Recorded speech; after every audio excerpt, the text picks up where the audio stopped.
謝家父子竟早知實情，張柏芝終於親口承認了，三胎生父果然是他。謝家父子竟早知實情，一大早，張柏芝終於承認了，三胎生父果然是他。親密合照曝光，全港都驚呆了。鄧奕，港媒爆料張柏芝三胎生父，重新定義謝霆鋒和張柏芝的關係，難不成謝霆鋒要喊張柏芝阿姨了？港圈應該沒有哪對父親能比謝家夫婦更有話題性了，幾乎全員都是熱搜常客。謝霆鋒的老爹謝賢，年輕時的風流韻事就是一籮筐，69歲了還在和20歲的小女友 Coco 玩在一起，一直玩到80多歲，謝賢才願意放手。分手後 Coco 一臉手濕的說，和他在一起非常快活，幾乎在所有方面他都能滿足我。謝霆鋒的老媽狄波拉更霸氣了，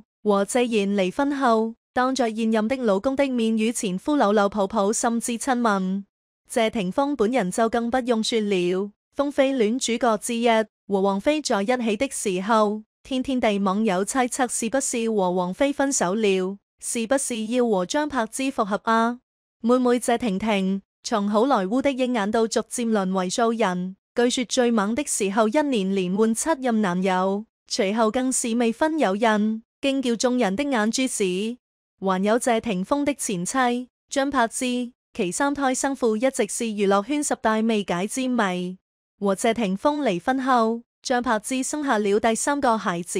關於孩子生父的猜測，網友一共列舉出了3個。第一個當然是謝霆鋒，但是很快遭到謝霆鋒的親自否認，發文說自己只是 Lucas 和 Quintus 的父親。隨後公公謝賢也回應三胎和謝家沒有任何關係，但是網友不信，甚至還猜測三娃是謝賢的。第二種猜測則是說張柏芝這幅生子，因為張柏芝一直在媒體面前說自己很喜歡小孩，近日更是頻繁爆出張柏芝疑似懷上4胎的消息。最後一個猜測也是可信的一個，據說生父是內地富豪孫東海，有媒體拍到張柏芝和孫東海曾有過一段露水情緣，為了方便兩人見面，孫東海還特意在北京機場的附近給張柏芝買了套房子。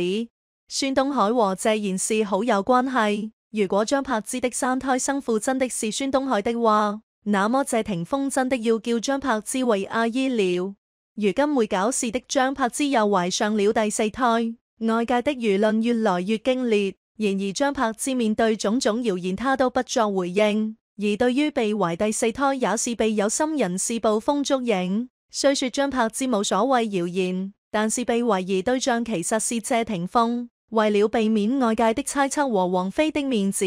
謝霆鋒不得不出面澄清否認。如今謝賢不再沉默，承認張柏芝三胎跟謝家有關。王菲這次真輸慘了，畢竟這種事情比較隱私，就算人們有心想要套話，但在剛開始的時候，不僅沒有得到回覆，而且還得到了來自謝賢的黑臉。後來深挖的次數多了，謝賢終於也不再沉默，直言表示希望張柏芝能帶着3個孩子來看他，不管孩子的父親是誰，孩子都與謝家有關。過去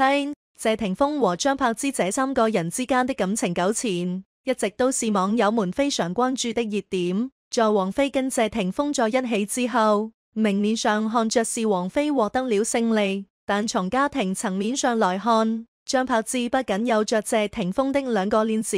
同時也深得謝賢的喜愛。王菲在這場家庭較量中也是輸的最慘的一個。她和張柏芝所生的2個兒子也來到演唱會現場為老爸加油助陣，更是將輿論推向高潮。兩人離婚14年後，再看謝霆鋒父子對張柏芝的評價，才明白他留給兩兒子7億財產並不冤。意難平，相信很多人對於謝霆鋒和張柏芝的分開感到意難平。一位是風流倜儻的音樂才子，另一位是清純率真的星女郎。儘管兩人的家世並不十分相當，但外形卻十分匹配，婚姻也被大眾看好。謝先生更像是天之驕子，一出生就站在了羅馬，父母都是紅極一時的明星，似乎他生來就要當明星。才2歲就開始跟着父母一起拍廣告，那時他在唱歌方面的天賦也已經顯露出來。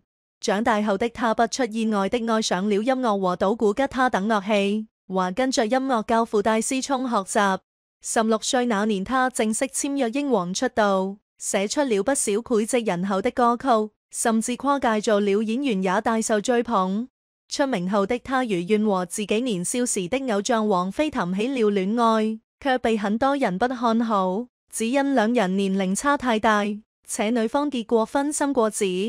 後來他認識了張柏芝，三人之間愛恨糾葛，分分合合數次後，謝先生和張女士結了婚，還生下了2個兒子。兩人的感情也算是一段佳話，甚至張女士的照片被流出，他都大度原諒。只可惜幾年後，兩人的感情還是走到了盡頭。支持風飛戀的粉絲們重新燃起了希望，兩人分手11年後再續前緣，過起了只戀愛得結婚的平淡生活。而近期的一場演唱會再次讓三人的感情重新浮出水面，這將兩人的兒子也為張女士賺足了話題和流量。關係融合，謝先生20多年前就開始涉足商業，還開了多家風味餐廳，真自上陣做起了大財。不知是不是音樂癮又上來了，時隔20年後，他再次開起了個人的演唱會，證明了頂流的實力。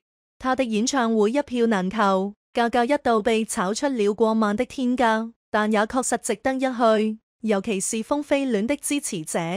謝隨的一首《玉蝴蝶》引得眾人落淚，後來王菲到場助陣，更是為了在場所有人一把狗糧。最有看點的還是他2個兒子的到來， Lucas 和 Quintus 長相帥氣，老大像爸爸，老二像媽媽。看得出來張女士把2個兒子教得很好，面對熱情的粉絲，2個兒子很有禮貌，尤其是大兒子笑得一臉燦爛。而演唱會過後，謝隨還帶着2個兒子去餐廳吃飯，父子3人相談甚歡，氛圍十分融合，一看就知道平時也沒少見面。此前大家對謝先生把數億家產留給兒子就議論紛紛，如今謝先生的一場演唱會讓他成了最後的贏家。謝家的態度，早在11年前就有報道稱謝先生將中環地段價值4億的商鋪留給了 Lucas， 還為2個兒子成立了3億的教育基金。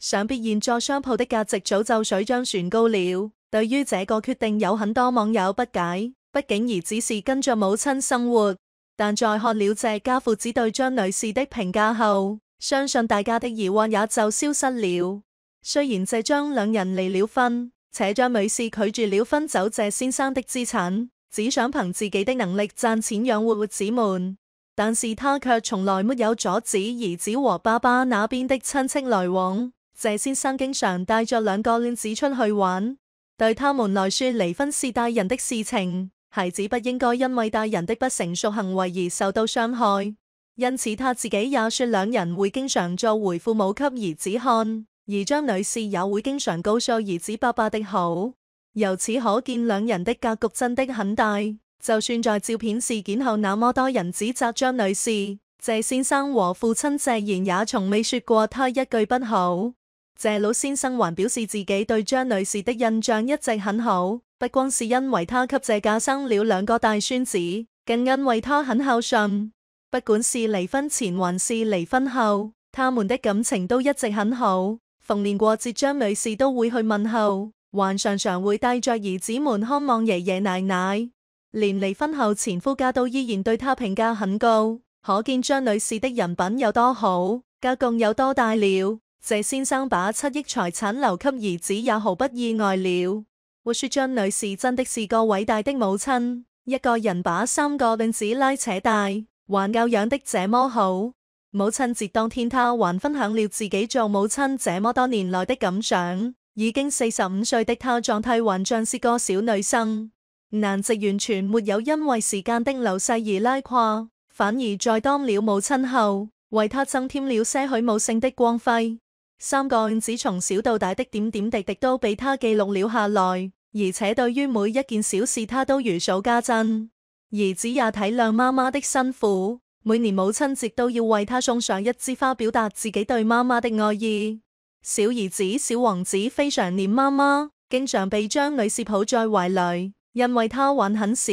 所以張女士都貼心的給他臉上打了碼來保護他。雖然不知道小兒子的生父究竟是誰，並且張女士也沒有再婚，但在3個戀子的陪伴下，張女士的內心一定是十分幸福的。不知道你對此有什麼看法呢？歡迎在下方評論區留下你的想法。喜歡文章記得點讚關注，我們下期再見。